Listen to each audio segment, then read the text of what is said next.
What is up, everybody? Welcome back to the opening pair as we continue our Sunday night at the movies review show. I am joined once again by the incomparable Mr. Kyle Gavin. Kyle, how are you keeping this evening? How long did it take you to Google that word? I mean, it's a great word, and I think it It's really just fantastic. wraps everything that you are into one word. Yeah, it really does. Yeah, I'm great. Delighted to be here. Looking forward to having a bit of a laugh at this one. Definitely. Listen, it's a movie that came out in 1996. You and me would have been in around 6 or 7 at the time, so it's good to kind of revisit in a new era as we are in 2021. It is, of course, Happy Gilmore, starring Adam Sandler, co-written by him as well. What is your kind of like top line thoughts and your kind of barstool overview of this movie as you kind of go back and look at it? Because I imagine you would have looked at this years ago, Kyle, would you? Yeah, it's actually a long time ago since I'd seen it, and then obviously revisit it. But yeah, as I was saying to you earlier, it's your typical Adam Sandler bit of, madness. There's the usual gags thrown in there. No real sense to the story as such, but it's a switch your brain off, have a bit of a laugh movie that the whole family can enjoy. And yeah, it was actually very, very enjoyable and very fun to go back over it after so long, and just little tidbits you pick up that you almost missed the first time around. But yeah, that's basically it's your typical Adam Sandler laugh, bit of a joke, and it's sort of in and around the stage in his career. So he's done Billy Madison. He goes on to do like Big Daddy. Do you remember that one? And it's a few other, because it was kind of like in that kind of sweet spot. Waterboy and those, Waterboy as well. So it's in kind of like a sweet spot of Sandler's career. I suppose my overview of it would be sort of, I suppose it's the type of movie that, that there's nothing in it that really kind of just grabs you and holds your attention for the hour and a half that it's on. But at the same time, I don't want to turn it off. I want to kind of see it out to the end. Yeah. I want to see what the story kind of leads us to. And I actually had forgotten a lot of it. So it was nice to kind of rewatch it again with kind of like fresh eyes and not quite remember how it ends, but have a fair idea all the same. Listen, let's get into our adrenaline occasion, our favorite scenes. What's your favorite scene in the whole movie?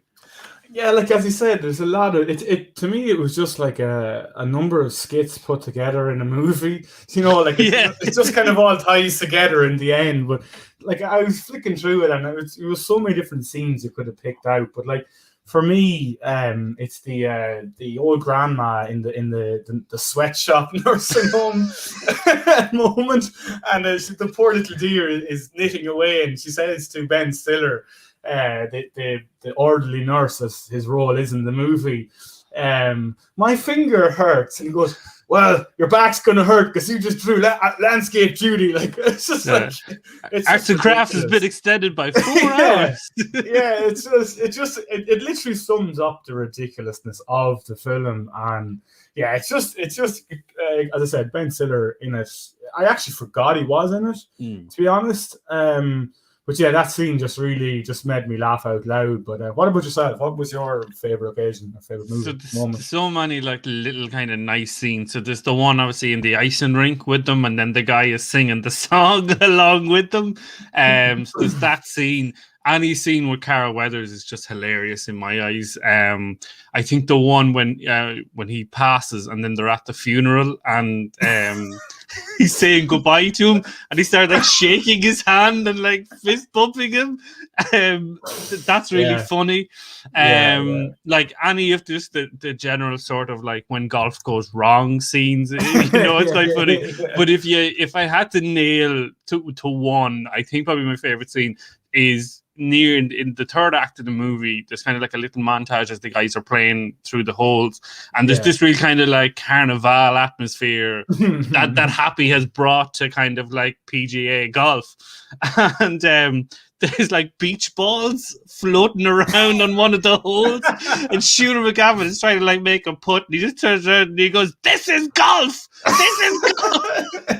It's just like, this is amazing, because you wouldn't see it. Like it kind of felt a little bit like what the Ryder Cup could be if carnage was allowed to happen to it. But it's just a small little scene, but it was one that just kind of caught me, and I just laughed completely at it. But there's so many we could pick from. It's so good. Yeah. But what is your favorite quote as we move into our recall recite end of our review?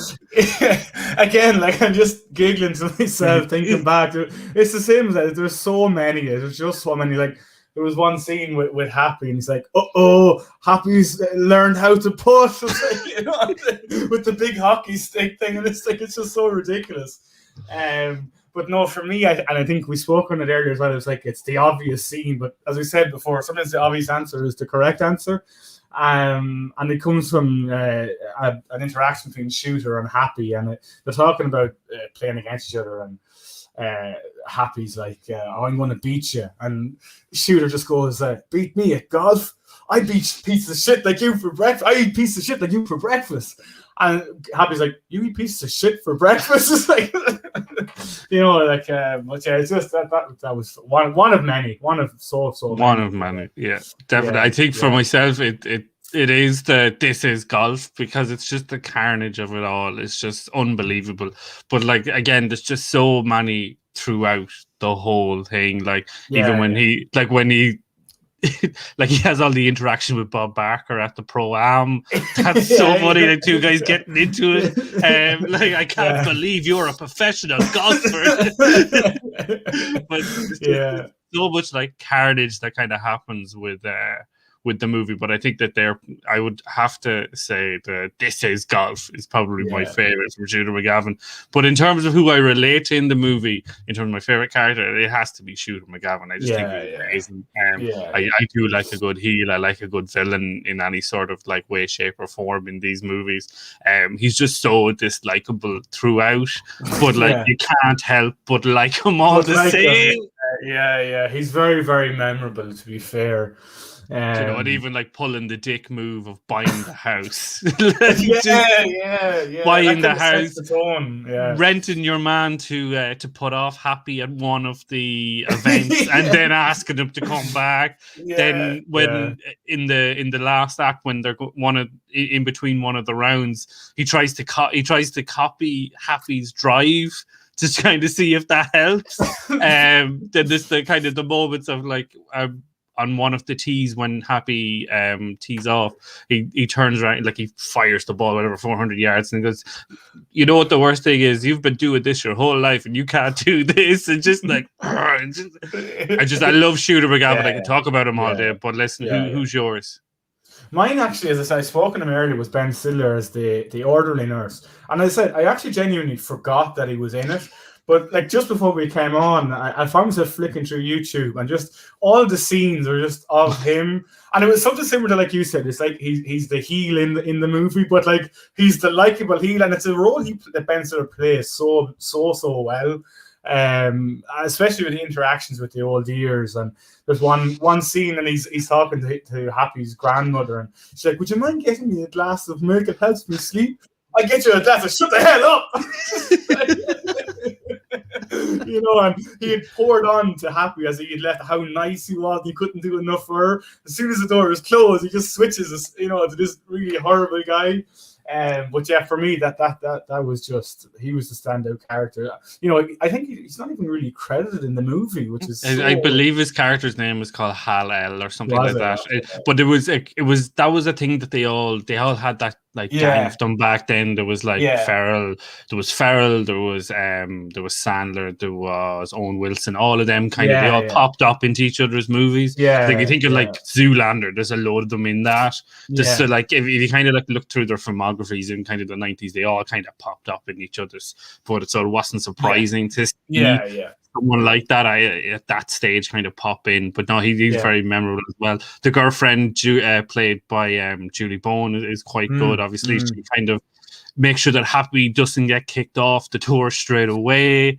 And then obviously they end up dating and getting together. Carl Weathers, I mentioned earlier, he is just gold. I like the bit at the start when he's the club pro, and he's obviously in the middle of a lesson and not even paying any attention. It's like, yeah, that's really good. Yeah, just keep your knees up and all of that. But no, and then obviously this Happy as well, played by Adam Sandler, which is timeless character. But it's the real question before we get into our rating. The question I want to ask you is: do you want to see a sequel? Because obviously there has been noise made that there is potentially a sequel in the works. What's your thoughts on that, and are you anyway interested in it? Yeah, it's strange actually you mentioned that. I did notice that when I was doing a little bit of research before we came on, and I think Adam Sandler addressed fans to kind of quash the rumors, but he also liked the ideas that some of the fans are putting forward. So yeah, look, as you said, it's a timeless classic. Most cases, the remakes or the second comings are never quite as good as the original. But look, agreed. It's one of those movies that, you know, I'm not sure where they could take it really. Yeah. But look, we could all laugh along and enjoy it. So, you know, it's not as if it's a serious film and it's got a legacy to upkeep. So yeah, look, it's a bit of fun. I wouldn't be against it. I don't know if you agree or not, but it's an interesting one. I think these kind of type of movies, if you leave them too long, it's too long to then come back to. We've seen that with Zoolander. They did the sequel and it bombed because it just wasn't good. And these movies, they're lightning in a bottle for a certain period of time, and then if you put them on ice for too long, it's just not the same for whatever reason. And I think that's why like things like American Pie worked so good, is that like they went one after the other quick enough, so like while it was still funny, the bit was still funny. Whereas I don't think that coming back after 25 years, is it believable that he's still like the same person? Is it believable that he's still the same golfer? Like Christopher McDonald is going to be quite an older man. Like, is it something that they're on like a retirement tour?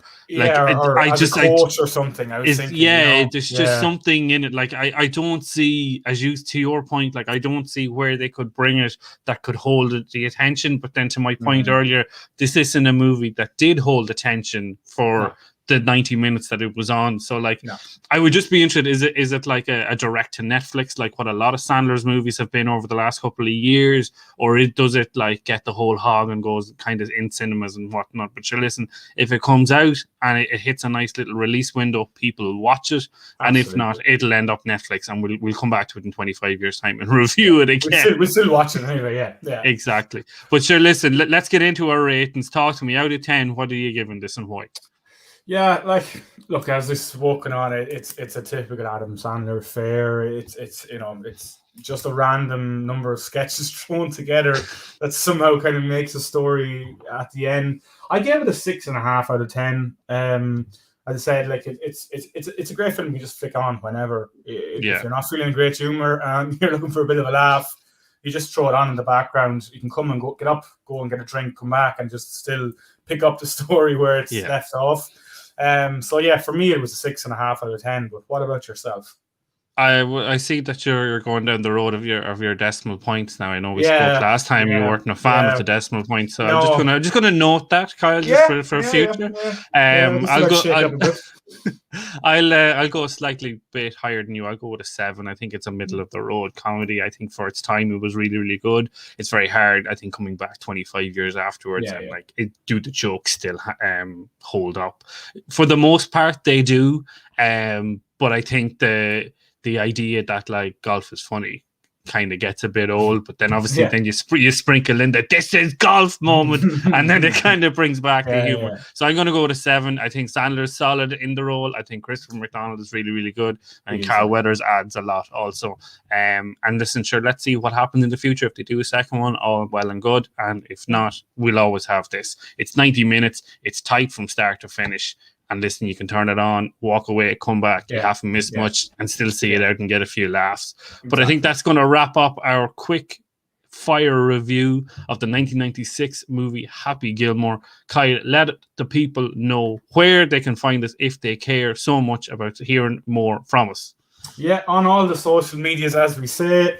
Keith, you're at Keith Kilduff Media on Instagram and Twitter. I'm at KyleGavin23 on Instagram and Twitter. Please just keep liking, subscribing, sharing, commenting, everything on the opening pair. We're on YouTube as well. We enjoy having the interactions with everyone, and it's just great to be on a roll, as we always say. Guys, thanks as always for dropping in and having a look. As Kyle said, leave a like, leave a comment, subscribe to the channel, and we will see you on our next episode. Take care.